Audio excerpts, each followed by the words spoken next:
আমি দেখেছি যে আমরা কিন্তু প্রতিদিনের প্রোগ্রাম আমরা থানায় জমা দিয়ে দিই, আগের দিনে 24 ঘন্টা আগেই জমা দিয়ে দিই যে আমরা এই এলাকাগুলো আমরা দেখব বা আমরা পরিদর্শন করব, যাবো বা মানুষের সঙ্গে কথা বলবো।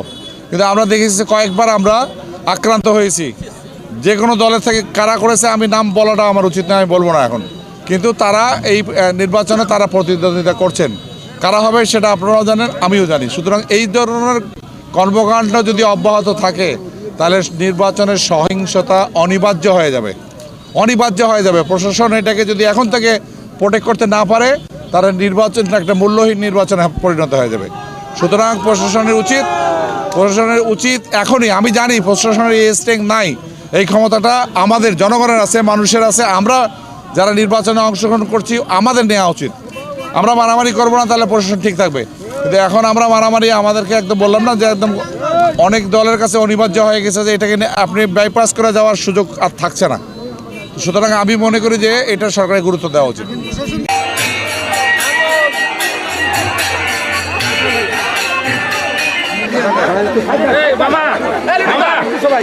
খাওয়া দাওয়া দেখতে